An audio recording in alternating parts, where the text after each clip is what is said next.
Madugula MLA Bandaru సత్యనారాయణమూర్తిపై CPM జిల్లా కార్యదర్శి వర్గ సభ్యులు వెంకన్న ఫైర్ అయ్యారు. అనకాపల్లి జిల్లా చింతలపూడిలో అదానీ హైడ్రో పవర్ ప్లాంట్ నిర్మాణం తలపెడుతున్న సమయంలో ఆయనకు ఢిల్లీ పర్యటనలు ఎక్కువయ్యాయన్నారు.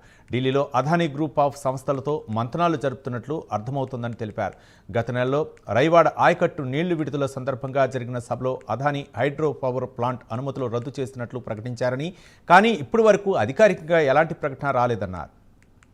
చాలా రహస్యంగా చర్చలు జరిపి ఇక్కడ అదానీ హైడ్రో పవర్ ప్లాంట్స్ నిర్మాణాలు చేయాలని చెప్పేసి ప్రయత్నం చేస్తున్నట్లు ప్రజలు ఈరోజు అర్థం చేసుకుని తీవ్ర ఆగ్రహ ఆవేశాలతో ఉన్నారనేటువంటిది మేము స్పష్టంగా చెప్పదలుచుకున్నాం.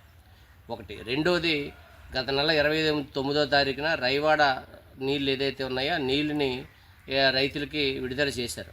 ఆ రోజు విడుదల చేసినప్పుడు ఈ రైవాడ అనేటువంటిది చాలా కీలకమైనటువంటిది. మంచినీళ్ళు చాలా విశాఖపట్నానికి త్రాగునీటి కోసం కానీ, అదే రైవాడ రైతుల ఆయకట్టు సాగునీటి కోసం కానీ విడుదల చేసినటువంటి రిజర్వేర్ ఇది.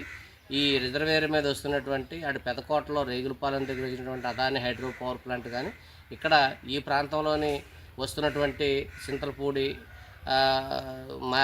మారిక మధ్యలో ఉన్నటువంటి అదానీ హైడ్రో పవర్ ప్లాంట్స్ కానీ, ఈ రెండు కూడా మేము రద్దు చేసేస్తాను, చంద్రబాబు నాయుడు గారు చెప్పమన్నారని చెప్పేసి ఆయన చెప్పారు.